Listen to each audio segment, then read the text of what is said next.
so flattered and I'm so excited to be here. I want to tell you a little bit about the experience about writing this book. I think there's a lot of women here, so maybe they'll understand what it's like to open up the closet and feel like you have nothing to wear, or you have all these clothes in the closet but that you don't really want. Believe it or not, I've experienced that as well. What got me to write this book, we were doing a renovation on our apartment that took about 8 months, believe it or not. Could have been worse, yes. But that had me living out of a suitcase for 8 months. And I was pregnant, and it was in between seasons. So trying to figure out what to pack when you're not going to see your closet for a long time, and you know, they're very vague about when really you can go back into your closet, was a challenge. And it really got me thinking about, well, what are the real things that I use? And what were the things that really got me through that pregnancy and this change of the size of my body and the change of the seasons and going to work and dealing with all the everyday lives. And there were a couple of things that really were always there, were the true and tried and the loyal clothing that were with me. And I had a real appreciation for that, and I noticed, well, there's a real loyalty to these pieces, and I really believe in them, and I've used them, and they worked.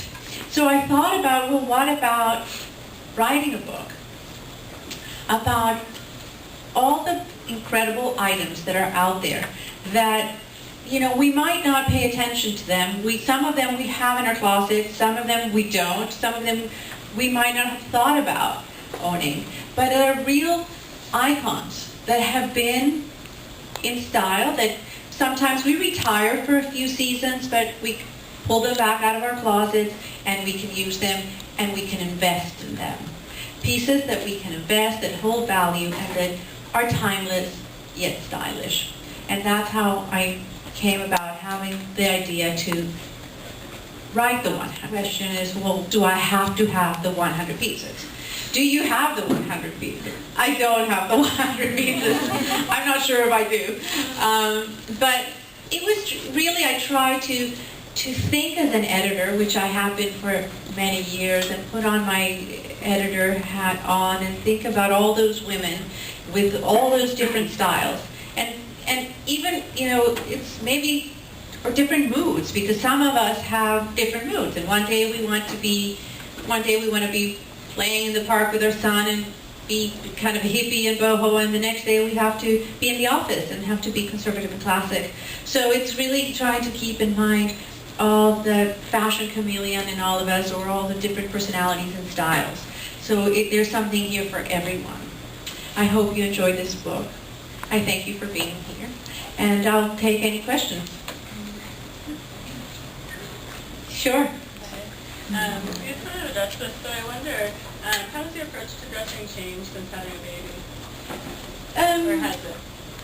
It just, you know, I have to plan things a little bit ahead of time. It hasn't really changed, but it requires a lot of planning, and flats have become a little more of a reality in my life. Although I try to push that stroller in high heels, yeah, flats work better. How do you feel about matching pocketbooks with shoes? Matching your style icon. And matching your handbag, you know, having your handbag match your shoes. Well, there's no real, you know, I don't believe in rules, but I do think it's a little bit matchy-matchy, but it could go, it could work. I'm not against it completely. I am a little opposed to the entire matchy, but it could work. Sorry to be vague on that. I would have to look at it. Hi, what fashion trend do you see today that you hate? The Crocs.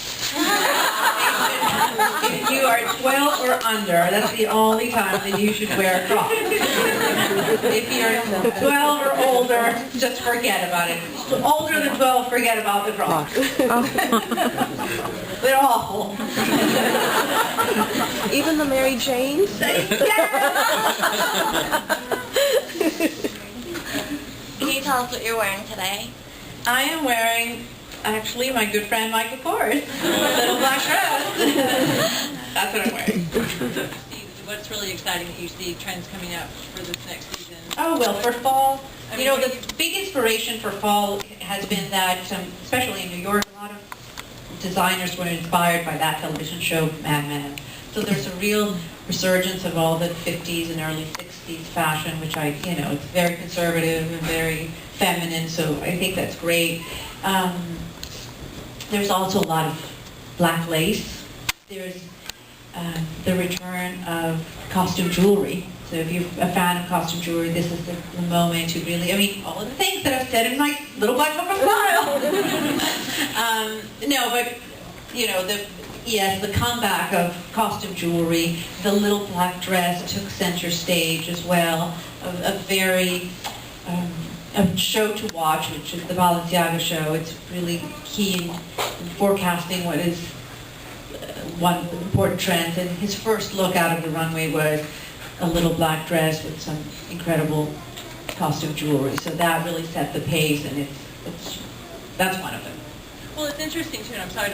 It's interesting because there's so many items in your book that it almost gives validation to why you love these pieces and why you can't get rid of them anyway, such as the denim jacket, or like some of the things that I'm like, yeah, I guess it's not hip on but at the same time, it's great to see that that it's not just me. No, and there's things that are in this book are items that designers put forth over and over again. Yes, it's different seasons, maybe there's a few changes and tweaks, but a peacoat is a peacoat. It's the classic peacoat will never go out of style. It is timeless. So that's, there was a big effort to keep all these items that will last forever.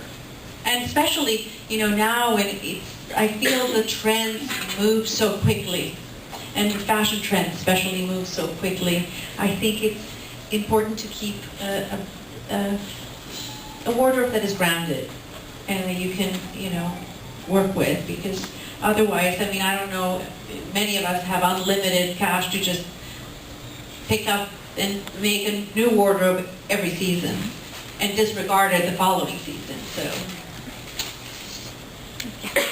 Have you worn or would you wear any of the Project Runway pieces?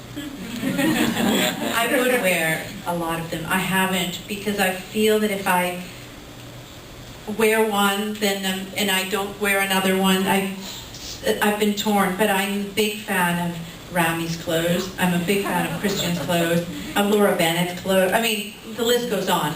But that's the reason I haven't worn it, because I feel like if I do wear one and I don't wear the other, it's just a personal way I feel. Yes.